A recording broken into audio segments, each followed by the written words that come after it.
Hey, good afternoon, boys and girls. It's Friday, and I got some issues, as always, a few things to talk about. So let's just get started on this. Last week we had a lot of background noise because the girls decided I closed the gate so they couldn't get in the bedroom. We have a baby gate over there, and they couldn't get in, so they decided to play with their bone out in the hallway. That's what all that noise was. And the other thing I forgot to tell you guys about last week was the Karen attack down at Walmart or wherever the hell that was. That was over a mask. The dude wasn't wearing a mask, and I forgot to add that little detail to the mix. So, yeah, Karen was ripping this guy a new ass over not wearing a mask. And speaking of which, this week on our weekly trip to Walmart, yeah, here we go. Um, we're standing there in an aisle, we're looking at something, and I hear one of the employees at the end of the aisle, I hear their radio on. Yeah, apparently Karen reported someone who was in the store that wasn't wearing a mask. And her panties got all up in a twist, and so she had to call security because somebody wasn't wearing a mask. Jesus, really? Karen, get a life. So, anyway, there was that. I thought that was kind of funny. I've heard people say that the mask isn't a big deal because, well, you've already given up part of your freedom because, you stop at stoplights and you wear your seatbelt. Well, yeah, Karen, guess what? If I don't put on the mask, a big ass truck's probably not going to hit me in the side of the head going through an intersection or, hit something, fly through the windshield. I don't think the mask is going to save me from that. So, yeah, give me a goddamn break with that shit.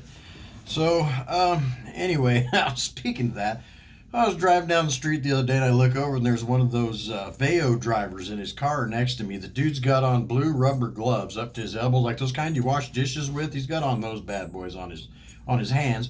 He's got on a mask and a hat, and then this is the funny part. Okay, this dude took some plastic like drop cloth, like painters use, and duct tape, and he duct taped that shit all the way across the top of his seat and across the headliner and down, so he had this barrier like a limo window, basically made out of plastic, duct taped to his headliner. I'm sitting there looking at that. I was just laughing, sitting in my truck. I'm like, Jesus, dude, really?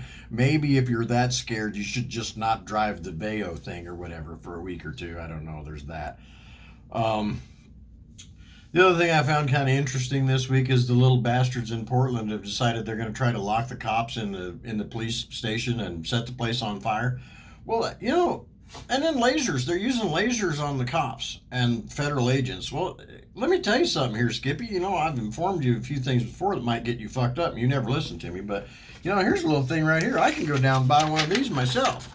Got these bad boys right there. You ever seen one of those? Yeah, I can set your ass on fire from about 100 feet away with that son of a bitch right there. So you try to set me on fire in a building and I have access to the kind of equipment they do, you might be running back home to mommy's basement for a sandwich with your skin on fire, fucktard. So you might want to give that shit up. That's just uncalled for. I mean, trying to blind people and set them on fire. How would you feel if the military came in and they used some of their toys? Because they got some toys that'll mess your ass right up. And, eventually it's going to happen. Eventually the gloves are going to come off and it's going to get serious. And you little bastards can cry 911 all you want and they ain't coming because they're going to turn their backs on you eventually. So you might just want to think about that shit. Speaking of guns and shit, okay, I had to quit a group on Facebook because there was too many goddamn gun snobs on there. Yes, gun snobs. There are snobs. I've been called a FUD and a whole bunch of other shit. Just because I don't think every asshole in the world needs to have a fucking machine gun and a bazooka. So that makes me some kind of I don't like the Second Amendment or whatever, but bullshit. Anyway, but these guys are, I don't know what exactly they do for a living, but the rest of us that work for a living, they call us poors. Poors. Poors. Poors. Because what, we don't go out and spend $10,000 on a rifle? I mean, I can go down and buy a Daniel Defense AR-15 for $2,500 too. I can go buy a fancy sight for $1,500 or $2,000 to put on that rifle too. I could, but I'm not going to. I mean, I heard of a guy here a while back that had $50,000 worth of guns on a credit card at, probably 24%. What an idiot. I'm not going to be that guy, but here's the thing. Let me tell you something here, Ranger. Whenever you get your kit, and you got your plate carrier on and you got your $4,000 rifle and you got all your gear and shit on and you got your Rambo knife that you ordered from ilooksocool.com and all that, and you've already sprayed your 4,000 rounds down the street and you're just sitting there in a pile of empty magazines looking around going, what the hell am I going to do now? a couple of guys with $400 ARs might save your ass, or some old man might be sitting on a building 3 blocks away and pop the little asshole that's shooting at you. You never know. So, you might want to not talk so much shit about the poors, because they'll be there fighting right beside you when the shit goes down. So you might want to consider that and stop being such an asshole. I mean, who are you, Dave Ramsey? Yeah, that dude's a prick too. If you can't buy a house unless you can save up for it. Oh, well, if you can only afford $2,000 to save up, then you shouldn't drive a car. You should ride the bus. Psh, fuck that guy. So, yeah, don't be an elitist snob. Stop that shit, you poors. That's bullshit. So, I want to give a little shout out. I saw something a while ago. There's a guy, and I wrote this down so I can get it straight. San Francisco Giants pitcher Sam Coonrod apparently was the only one that had the balls to stand during the national anthem. The rest of those pussies all went and put a knee on the ground. The New York goddamn Yankees put their knee on the ground during the national anthem. That just pisses me off. Football could fuck off 3 years ago. I haven't watched a game from them. Basketball's definitely put themselves in that group this year with that crap they're painting on the floor and LeBron James's punk ass. And now you got baseball too. I thought they'd toe the line, respect the flag, but nope, they're not going to do it either. So you know what? Professional sports is going to feel pretty funny when they come out the other end of this thing and think nobody's watching them just because of the COVID, and then nobody comes to the games anyway because you're all a bunch of spoiled rich assholes. I mean, that could always happen too. You might want to think about that. Joe Biden, I'm sick of his commercials already. The dude does little sound bites because, you can't put him in and expect him to say something that sounds halfway coherent. He's down in the basement drooling on himself and probably eating applesauce or something. I don't know, but they're keeping that dude pretty well hid. But they keep coming out and saying that, oh boy, Joe, he's going to get small businesses back on their feet. Well, they wouldn't be on their goddamn knees had it not been for you and this asshole right here. So, if it weren't for them, the small businesses might not be on their feet. The COVID thing has been blown way out of proportion. We all know that. It's been proven. Florida overreported their cases by 90%. Yeah, that's not a goddamn accident. That shit's on purpose to create a panic, and I think it's just wrong. It's like screaming fire in a theater. It's bullshit. So, anyway, you got that. And then you got Mark Kelly, that bald asshole.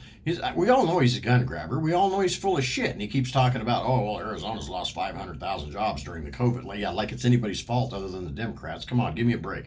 So I'm tired of hearing his bullshit, and then everybody calls Trump a liar. Jesus, have you heard the crap these people are saying on their commercials? Come on. Trump doesn't have to lie. That's why he pisses everybody off, because he tells you the truth. And your spoiled little ass doesn't want to hear the truth. So, if you don't like the man, you don't have to like the man, but he's a great president. He's doing the job that I hired him to do. And he's the first president I've ever seen, and that includes Reagan, that came out and said, this is what I'm going to do if elected president. And guess what? He's done all of that in spite of all of the opposition from these assholes. And this one, my wife keeps saying that she's going to get, somebody's going to get elected in her place. That ain't ever going to happen, because I don't think they even count the votes in San Francisco anymore. They just give the job to her. The only way that she's leaving office is feet first. And then, of course, oh my God, she'll be a national hero, 40 years of service, blah, blah, blah. They'll have her in state and all that crap.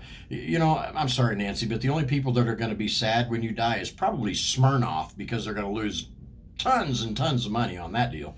So there's probably that. I know I'm probably an asshole for saying that, but she's such a bitch. I just can't stand her. She's just detrimental to this country. Between her and Schumer and that idiot Biden, they've been in Congress for 150 years between the three of them, and yet somehow all of a sudden now they know how to fix stuff. Well, if Joe Biden had any goddamn clue how to fix stuff, maybe he would have told King Barry the First when he was his vice president for the last 8 years, and they would have fixed stuff. They don't have goddamn clue how to fix stuff. All they knew is, hey, folks, I'm great. That's all they know how to do. So, bullshit. I'll keep the guy we got. He may not be popular, he may not be polished, and everybody might think he's an asshole, but he's exactly what this country needed right now. And eventually the gloves are going to come off and he's going to clean this shit up. So I'm not really too worried about it. So anyway, that's about all I got to say today. So I'm going to let you guys get on with your weekend. And it's pretty hot out there. We're supposed to get some rain, but so far all we've gotten is the sweaty ass humidity. That's it. So anyway, our friend Tiffany's still sick, so the B team is still working. I don't know. You got to get back to work. Get you feeling better. Hope you're feeling better. So anyway, we'll see you when you get back. Looks like the girls are getting wound up now, so we're fixing to have some background action on the video. So I'm just gonna let you guys go. So you guys have a good weekend. Have some fun out there, and be careful. I'll see you next week. Later.